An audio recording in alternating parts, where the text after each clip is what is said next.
बोलो जय श्री राम की जय। बोलो जय श्री राम की जय। बोलो श्री रामचंद्र की जय। जो मुनीष चह आयुष दीना, सो तो यह काज प्रथम जन कीना। बेप्रसाद सुर पूजत राजा, करत राम हित मंगल काजा। मुनीश्वर ने जिस काम के लिए आज्ञा दी है, उसने वह काम उतनी शीघ्रता से कर डाला कि मानो पहले से ही कर रखा हो। राजा, ब्राह्मण, साधु और देवताओं को पूज रहे हैं और श्री रामचंद्र के लिए सब मंगल कार्य कर रहे हैं। सुनत राम अभिषेक शुभावा, बाज कहाक अवध वो बधावा। राम सियतन सगुन जनाए, पर कहीं मंगल अंग सुहाए। श्री रामचंद्र जी के राज्याभिषेक सुहावनी खबर सुनते ही अवध में बड़ी धूम से बहावे बजने लगे। श्री रामचंद्र और सीता जी के शरीर में भी शुभ संकुन सूचित हुए। उनके सुंदर मंगल और अंग फड़कने लगे। पुलके सप्रेम सर पर कहीं, भरत आगमन सूचक अहि। भये बहुत दिन अति अवसेरी, सगुन प्रीत भेंट प्रेकेरी। पुलकित होकर वे दोनों प्रेम सहित एक दूसरे से कहते हैं कि ये सब सगुन भरत के आने की सूचना देने वाले हैं। उनको मामा के घर गए बहुत दिन हो गए हैं, बहुत ही अवसर आ रहे हैं। बार बार उनसे मिलने की मन में आती है। शकुनों से प्रिय भरत के मिलने का विश्वास होता है। भरत सरस प्रिय को जग माही, यह सगुन फल दूसर नाई। राम ही बंधु सोच दिन राति, अडविन कमट हृदय जिह भांति। और भरत के समान जगत में हमें कौन सा प्यारा है। शकुन का बस यही फल है, दूसरा नहीं। श्री रामचंद्र जी को अपने भाई भरत का दिन रात ऐसा सोच रहता है, जैसा कछुए का हृदय अंडों में रहता है। ये अवसर मंगल परम सुनिरय, सेऊ रनिवास। शोभत लग विध बढ़त जन बरदई बीच विलास। इसी समय यह परम मंगल समाचार सुनकर सारा रनिवास हर्षित होता, जैसे रामचंद्र को बढ़ते देखकर समुद्र में लहरों का विलास आनंद सुशोभित होता है। प्रीतम जाय जिन वचन सुनाए, भूषण बसन भूरत न पाए। प्रेम पुलिक तन मन अनुरागी, मंगल कलश सजन सब लागी। सबसे पहले रनिवास में जाकर जिन्होंने ये वचन समाचार सुनाए, उन्होंने बहुत से आभूषण और वस्त्र पाए। रानियों का शरीर प्रेम से पुलकित होता और मन प्रेम में मग्न हो गया। वे सब मंगल कलश सजाने लगीं। चौके चारों सुमित्रा पूरी, मन में विविध भांत अतरूरी। आनंद मगन राम महतारी, दिए दान बहु विप्र अहंकारी। सुमित्रा जी ने मणियों रत्नों के बहुत प्रकार के अत्यंत सुंदर और मनोहर चौक पूजे। आनंद में मग्न हुई श्री रामचंद्र की माता कौशल्या जी ने ब्राह्मण को बुलाकर बहुत दान दिए। पूजी ग्राम देव सुर नागा, कहेउ बहुरत देन बल भागा। जे विध होए राम कल्याणु, देहु दया कर सोई वरदानु। उन्होंने ग्राम देवियों, देवताओं और नागों की पूजा की और फिर बल भेंट देने को कहा, अर्थात कार्य सिद्ध होने पर फिर पूजा करने की मनोती मांगी। और प्रार्थना की कि जिस प्रकार से श्री रामचंद्र जी का कल्याण हो, दया करके वही वरदान दीजिए। गावहि मंगल कोकिल बयानी, विदुवनि मृग शावक कहनी। कोयल की सी मीठी वाणी वाली चंद्रमा के समान मुख वालों और हिरने के बच्चे से नेत्रों वाली स्त्रियां मंगल गान करने लगी। राम राज अभिषेक सुनि है हर्षे नर नारी, लगे सुमंगल सजन सब विद अनुकूल विचारी। श्री रामचंद्र जी का राजाभिषेक सुनकर सभी स्त्री पुरुष हृदय में हर्षित हो उठे और विधाता को अपने अनुकूल समझकर सब सुंदर मंगल साज सजाने लगे। तब नर नाहि वशिष्ठ बुलाए, राम धाम सिख देन पठाए। गुर आगमन सुनत रघुनाथा, द्वार आए पद नायो माथा। तब राजा ने वशिष्ठ जी को बुलाया और शिक्षा समायोजित उपदेश देने के लिए श्री रामचंद्र के महलों में भेजा। गुरु का आगमन सुनते ही श्री रघुनाथ जी ने दरवाजे पर आकर उनके चरणों में मस्तक नवाया। सादर अरद दे घर आने, सोरह भांत पूज सन्माने। गए गहे चरण से सहित बहुरी, बोले राम कमल कर जोरी। आदर पूर्वक आदर देकर उन्हें घर में लाए और 1650 से पूजा करके उनका सम्मान किया। फिर सीताजी सहित उनके चरण स्पर्श किए और कमल के समान दोनों हाथों को जोड़कर श्री राम जी बोले।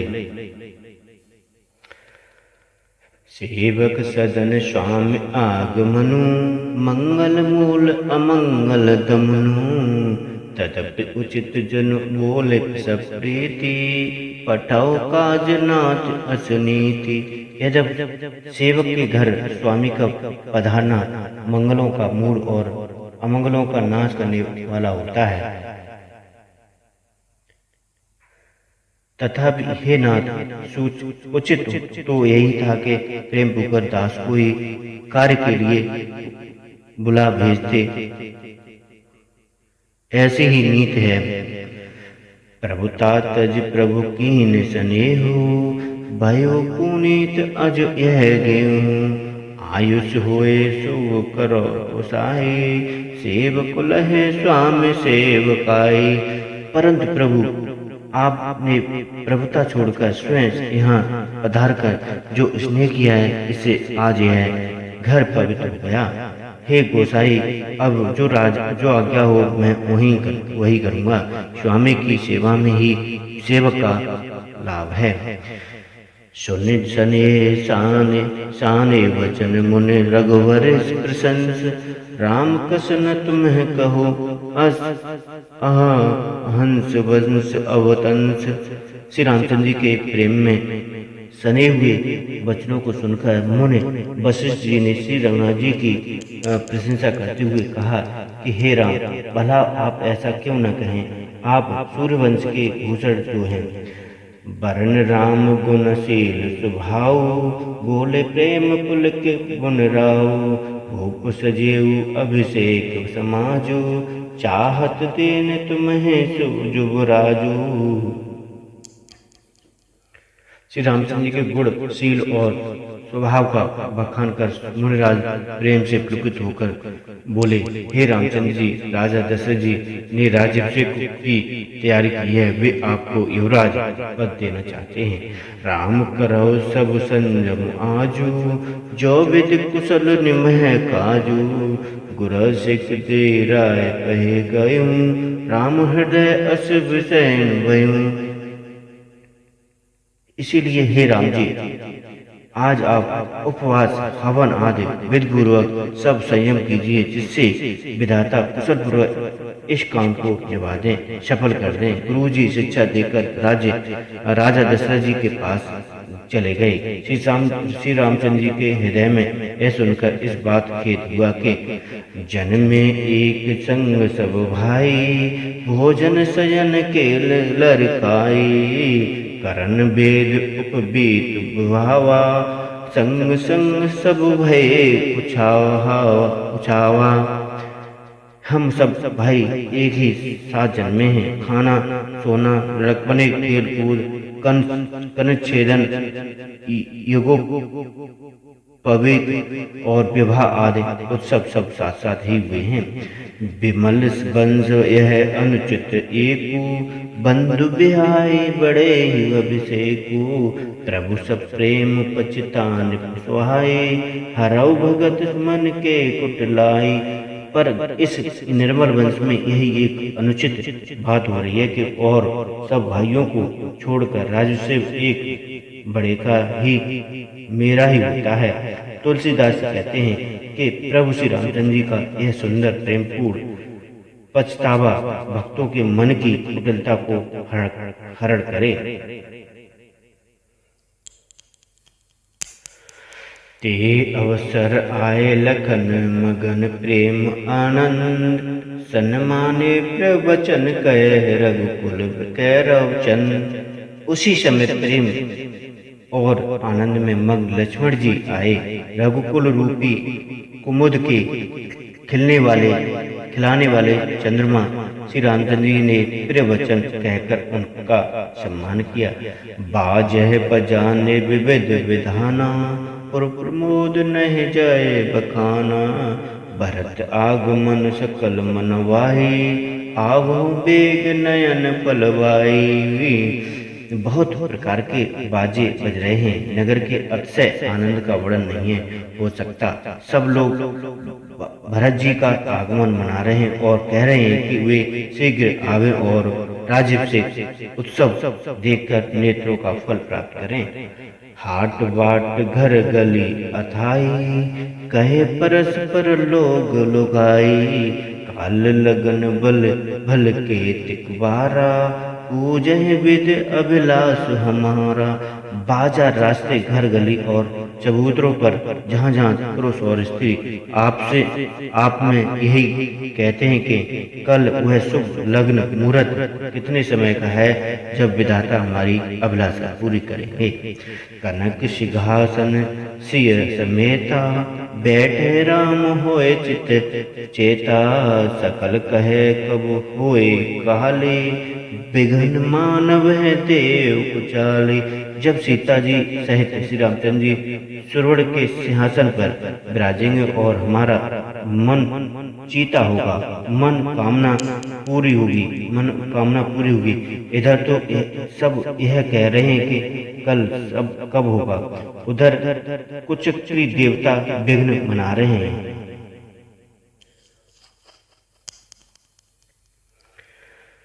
तिन्हु सोए न अवध बधावा, चोर चंदन रतन न भावा, सारद बोल विनय सुर करही, बारह बार पायल भरही। उन्हें देवताओं को अवध के बधावे नहीं सुहाते, जैसे चोरकों को चांदनी रात नहीं भरती। सरस्वती को बुलाकर देवता विनय कर रहे हैं और बार बार उनके पैरों को पकड़कर उन पर गिरते हैं। विपत्ति हमारे बिलोक बेड़े बात करे सोया, राम जह वन राज तज होए सकल असुर का। वे कहते हैं, हे माता, हमारी बड़ी विपत्ति को देखकर आज वही कीजिए जिससे श्री रामचंद्र जी राज्य त्याग कर वन को चले जाएं और देवताओं सब कार्य सिद्ध हो जाएं। सुन सुर विनय ठाण पछताती, भय सरोज विपिन हिमराती, देख देव पुनः कहे निहोरी, मातु तोए नय तोरे खोरी। देवताओं की विनती सुनकर सरस्वती खड़ी पछता रही हैं कि हाय, मैं कमल वन के लिए हेमंत ऋतु की रात हुई। उन्हें इस प्रकार पछताते देखकर देवता फिर विनय करके कहने लगे, हे माता, इसमें आपको जरा भी दोष न लगेगा। विस्मय हर्ष रहित रघुराऊ, तुम जानो सब राम प्रभाऊ। जीव कर्म बस सुख दुख भागी, जायो अवध देव हित लागी। श्री रघुनाथ जी विषाद और हर्ष से रहित हैं। आप तो श्री राम जी के सब प्रभाव को जानते ही हैं। जीव अपने कर्म बस ही सुख दुख का भागी होता है। अतएव देवताओं के हित के लिए आप अयोध्या जाइए। बार बार कहे चरण संकोची, चले विचार विविध मतिम पूछी। ऊंच निवास नीच कर तूती, देख न सको पराये विभूति।